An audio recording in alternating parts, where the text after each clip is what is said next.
એ ગુણ કયો? કમ્પ્રોમાઇઝ કરવાનો. બધાની સાથે કમ્પ્રોમાઇઝ કરતા રહેવા. જ્યારે આપણું જ ન ચાલતું હોય તો કમ્પ્રોમાઇઝ તો કરવો જ જોઈએ. મહારાષ્ટ્રમાં એક સંત થયા, સંત એકનાથજી મહારાજ.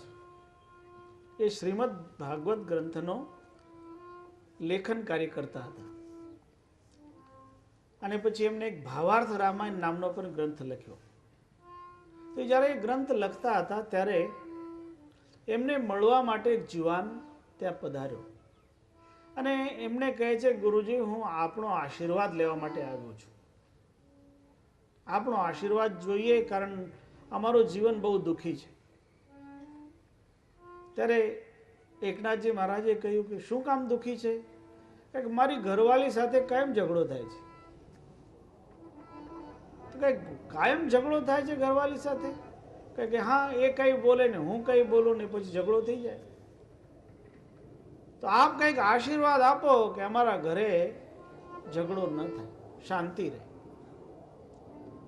ત્યારે એકનાથજી મહારાજ કહે, ભાઈ તું એકલો આવ્યો, તું તારી ઘરવાળીને પણ લઈ આવ્યો હોત, તમે બેયને ઉપદેશ આપ્યો હોત. તો એણે કહ્યું કે એ આવી શકે એવી સ્થિતિમાં નથી, એટલે આપણને જે કંઈ ઉપદેશ આપવાનો છે ને મને આપી દો. તો એકનાથજી મહારાજ કહે કે ભલે, બેસો બેસો. એને બેસાડી દીધા અને થોડી વાર જે ગ્રંથ લેખનનું કામ કરતા હતા એ ચાલુ રાખ્યું અને લખતા લખતા પોતાના હાથમાં જે કલમ હતી એ કલમ જમીન ઉપર પાડી દીધી અને ઘરમાં અવાજ કર્યો. એમની ધર્મપત્નીનું નામ હતું ગિરજાબાઈ. તો ગિરજાબાઈને અવાજ કર્યો કે મારી કલમ ખોવાઈ ગઈ છે, દીવો પ્રગટ કરીને લઈ આવો. બપોરનું ટાણું હતું, સરસ અજવાળું હતું, સામે પડેલી કલમ દેખાતી હતી, પણ એમને ઘરમાં અવાજ કર્યો કે મારી કલમ ખોવાઈ ગઈ છે, દીવો પ્રગટ કરીને લઈ આવો. એમના ધર્મપત્ની ગિરજાબાઈ જે રસોડામાં હતા એ રસોડામાંથી દીવો પ્રગટ કરીને લઈ આવ્યા. ટેબલ ઉપર એ દીવો મૂકી દીધો, નીચે પડેલી કલમ ઉપાડી એમના હાથમાં આપી દીધી. ત્યારે એકનાથજી મહારાજ એને કહે કે જો આ ભાઈ આપણા મહેમાન છે, તો તમે એક કામ કરો, અમારા બેય માટે દૂધ થોડું થોડું લેતા. ગિરજાબાઈ રસોડામાં ગયા અને રસોડામાંથી એમને 2 ગિલાસ દૂધ લઈને ત્યાં હાજર થયા અને 1 ગિલાસ એકનાથજી મહારાજને અને 1 ગિલાસ એ ભાઈને આપ્યો. 2 જણા દૂધ પીતા. ત્યારે ગિરજાબાઈ એકનાથજી મહારાજને પૂછે છે, દૂધમાં ખાંડ તો બરાબર છે ને? એકનાથજી દૂધ પીતા હતા અને દૂધમાં ખાંડ નહોતું, ખાંડની જગ્યા દૂધમાં મીઠું નાખેલું હતું. પણ એકનાથજી કહે હા, બિલકુલ બરાબર છે. આ ભાઈએ ચાખ્યું તો એમાં તો મીઠું હતું. એટલે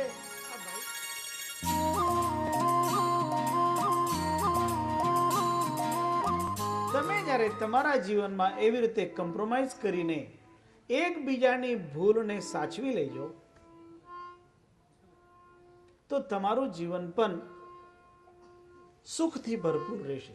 એનો અર્થ એવો નહીં કે બહેનોએ દૂધમાં મીઠું નાખવાનું, એ અર્થ નહીં કરવાનો. અને ભાઈઓને પણ એવો અર્થ કરવાની જરૂર નહીં કે નકામું કામ એમને સોંપવાનું.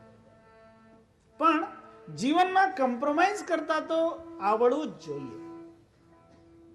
અને જે જીવનમાં કોમ્પ્રોમાઇઝ કરશે એ જીવનમાં સાચી રીતે સુખી થશે. એટલે આ જ્ઞાન આપણને સમજાવે છે કે વિગ્રહથી આપણને બચવું હોય, વિવાદથી બચવું હોય, ઝઘડાથી બચવું હોય તો આપણે થોડીક એક એવી વ્યવહારિક કોમ્પ્રોમાઇઝ કરવાની પ્રક્રિયા અપનાવવી પડે. અને જ્યારે આપણે સમજણપૂર્વક, વિવેકપૂર્વક આચરણ કરીશું તો જીવનમાં કોઈ પ્રકારનો વિગ્રહ થશે નહીં. અને જે વિવાદ કરવા વાળા હશે એ જોશે કે ભાઈ આ સામે વ્યક્તિ આપણી સાથે વિવાદ કરતો નથી, એટલે એની મેળે એ દૂર થઈ જશે. કારણ ઝઘડવા વાળાને જોઈએ કે સામે કોઈ ઝઘડે. સામે કોઈ ઝઘડતું જ ન હોય તો એક માણસ ક્યાં સુધી ઝઘડે? એટલે કબીર સાહેબ કહે છે, ઝઘડા નિત હી બરાઈએ, ઝઘડા બુરી બલાય. ઝઘડાને કંઈ કાયમ શાંત રાખો. કારણ ઝઘડામાં તો ઘરના ઝઘડામાં મોટું મોટું નુકસાન થયું છે. એટલે ઘરનો ઝઘડો બહાર લઈ જવાય નહીં, એ વાત યાદ રાખો. ઘરનો હોય ને એ ઘરની અંદર જ એને શાંત કરી લેવું. કારણ એવું છે, કબીર સાહેબે તે બહુ સ્પષ્ટ કહી છે, અપની જાંગ ઉઘારી કે અપની કહી ન જાય. તમે જ્યારે કોઈ ઝઘડો કરો તો તમે પોતાની જ જાંઘને ઉઘાડીને બીજાને દેખાડો છો, અને એમાં કંઈક દોષ હોય તો તમે તમારા દોષો ખુલ્લા કરો છો. અને આપણા દોષો બીજાની આગળ ખુલ્લા કરીને શું ફાયદો? કદાચિત કેવું પડે તો કોની સાથે કહેવાય? રહીમજીએ કહ્યું, રહીમન નિજ મન કી વ્યથા, મન હી રાખો ગોય, સુનિય ઠિલઈ લોગ સબ, બાંટી શકે નહીં કોઈ. આ દુનિયા કઈ તમારા દુઃખને વેચી શકવાના નથી. એટલે તમારું દુઃખ તમે બધાની આગળ કહેતા ફરો તો શું થાય? લોકો તમારી હસી ઉડાવે. અને એવી હસી આપણી ન ઉડે એવી આપણી ભાવના હોય છે. એટલે આપણે આપણા અંતરનું દુઃખ બીજાને કહેવાય નહીં. અને કેવું જ હોય તો ત્યાં કહેવાનું જ્યાં એ દુઃખ દૂર થઈ શકતું હોય ત્યાં કહી શકાય. એટલે આપણા મનમાં કંઈક એવું ધરવાયેલું હોય જે આપણને તકલીફ આપતું હોય, એવું તત્વ કોઈ સંત, કોઈ સદગુરુની આગળ વ્યક્ત કરો તો એ કંઈક તમારા દુઃખને હળવું કરે. એટલે બધાની આગળ દુઃખ વ્યક્ત કરવાનું હોતું નથી. એટલે આ જ્ઞાન છે, આ જ્ઞાન વિગ્રહને દૂર કરે છે, પીડાને દૂર કરે છે, ઘણા બધા દોષોને દૂર કરે છે. એટલે માનવીના જીવનમાં જ્ઞાન તત્વનો આશ્રય લેવાની જરૂર છે. રાજદ્વારે પ્રયાતો એ તો મહામાનમ લભે નર. કોણ મહામાન પ્રાપ્ત કરે? જ્ઞાનવાન હોય તો બધી જગ્યા માન પ્રાપ્ત કરે. ધનવાન હોય ને તો જેનું જે ક્ષેત્ર હોય, રાજા હોય એ પોતાના ક્ષેત્રમાં, પણ જ્ઞાનવાન હોય એ ગમે ત્યાં જાય એને આદર મળે છે. માનવીના જીવનમાં જ્ઞાનનું એટલું મોટું મહત્વ છે. પછી સ્મશાને વા વને ઘોરે, ગમે ત્યાં જાય એની પાસે જ્ઞાન છે. એ જ્ઞાનના કારણે એને ભય પણ નહીં થાય. માનવીને ભય શું કામ થાય? તમને કોઈ દિવસ બીક લાગી? શું કામ બીક લાગી? બીક લાગવાનું એક મોટામાં મોટું કારણ હોય છે અસુરક્ષાની ભાવના. જ્યારે આપણે એમ જોઈએ કે અહીં હું સુરક્ષિત નથી એટલે બીક લાગે, ભય લાગે. અસુરક્ષાની ભાવનાના કારણે ભય લાગે. અને એ અસુરક્ષાની ભાવના દૂર કેવી રીતે થાય? જ્યારે તમને ખબર હોય કે તમે સમર્થ છો, ગમે તેવી પરિસ્થિતિ આવે એની સામે તમે ટકી શકો છો, અને એ ક્ષમતા તમારી અંદરની અસુરક્ષાને દૂર કરે અને તમારો ભય દૂર થઈ જાય. એટલે જ્ઞાન એક એવું તત્વ છે જે જ્ઞાન આપણા અંદરમાં આત્માને પૂર્ણ સુરક્ષિત કરે, અસુરક્ષાનો ભાવ પૂર્ણ દૂર થઈ જાય અને એના કારણે આ વ્યક્તિ, પ્રત્યેક વ્યક્તિ ભયથી નિવૃત્ત થઈ જાય. એવી રીતે આ ગ્રંથના સ્મરણ દ્વારા પ્રાપ્તાશ્ચેષ્ટા હિ ભોગાવૈ હેતસ્ય સ્મરણાદપી માનસૈ કાયકૈર દુઃખમ મોચનમ ચ ભવેન્દ્રણામ. માનસિક દુઃખ, કાયિક દુઃખ, બધા જ દુઃખ દૂર થઈ જાય. કારણ જ્ઞાનનો એક એ પણ ફળ છે કે જ્ઞાનના કારણે દુઃખ દૂર થઈ જાય છે. દુઃખ શું કામ થાય? માનવી દુઃખી થવાનું કારણ શું? જ્યારે તમારા મનની વિપરીત કંઈક ઘટના બને ત્યારે તમને દુઃખ થાય, જેની અપેક્ષા મનને ન હોય અને એને સામે જોવા મળે તો દુઃખ થાય. અને આ મનનો ધર્મ છે. સુખ દુઃખનો અનુભવ કરે છે તે મન. પણ જે વ્યક્તિએ જ્ઞાન દ્વારા મન ઉપર સંપૂર્ણ કાબુ મેળવી લીધો, પછી દુઃખ શું? જ્યાં સુધી મન ઉપર કાબુ નથી ત્યાં સુધી માનવીનું મન એના દુશ્મન જેવું કામ કરતું હોય છે. એને ભવાટવીમાં ફેરવે. પણ જ્યારે સાચી રીતે મન બિલકુલ શાંત થઈ ગયું હોય તો પછી એને દુઃખ પણ થતું નથી. એટલે આ ગ્રંથ એવો છે કે આ ગ્રંથમાં આપેલા ઉપદેશના પ્રાપ્તિ પછી માનવીના સર્વ દુઃખ દૂર થઈ જાય છે. આ બધું ફળ છે. એટલે આ ગ્રંથ અન્ય ગ્રંથોથી વિશિષ્ટ એટલા માટે જ બને.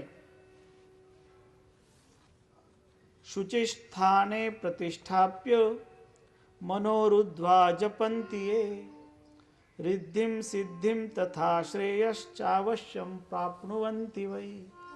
બધું પ્રાપ્ત થઈ જાય. પણ પહેલા તો મનને સાધવાનું છે.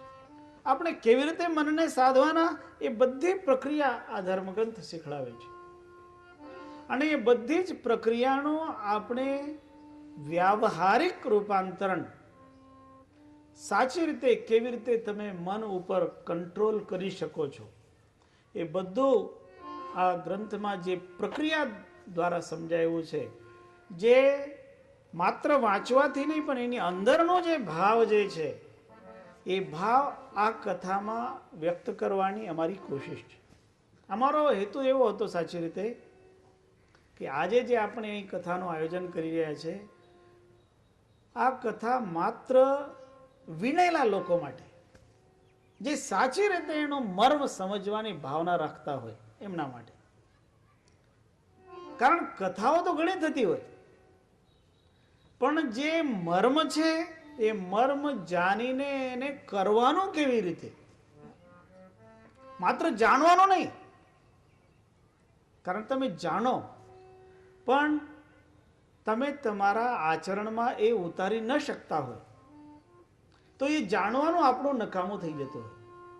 એટલે અહીં જાણવાનું જ નથી, પણ અહીં તો એની પ્રક્રિયા પણ સમજવાની છે. એટલા માટે અમે આ કથાનું આયોજન જ એવી રીતે રાખેલું કે selected people should take part in.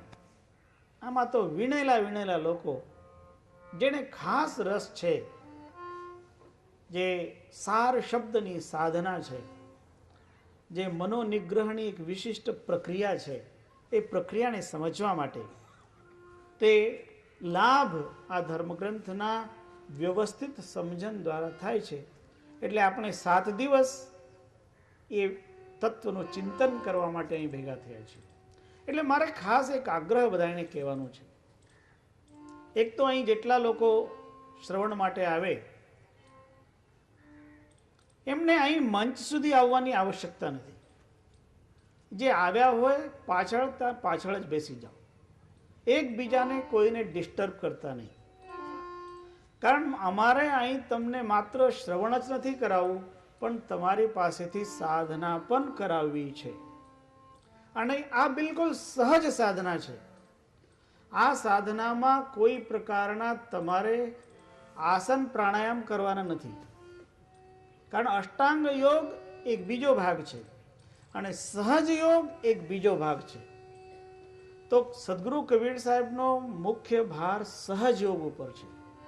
જે સહજ યોગ દ્વારા પ્રાપ્ત થાય છે એ અષ્ટાંગ યોગ દ્વારા ખૂબ મહેનત કર્યા પછી છેલ્લે પણ પ્રાપ્ત થાય કે નહીં એવી જેમાં શંકા હોય, એ તત્વ સહજ યોગ દ્વારા તમે મેળવી શકો છો. અને એટલા માટે એને એ વ્યવસ્થા પ્રમાણે આ આયોજનમાં ખાસ એનો મહત્વ. એટલે જે કોઈ શ્રોતાઓ આવે એમના માટે અમારું આ ખાસ નિવેદન છે કે તમે જે આવો તો સંપૂર્ણ શાંતિ રાખીને શ્રવણ કરો અને બીજા કોઈને પણ કોઈ પ્રકારે તકલીફ નહીં પહોંચાડો. પાછળ આવતા હોય તો પાછળ બેસો. જેને રસ હોય એ જ આવો.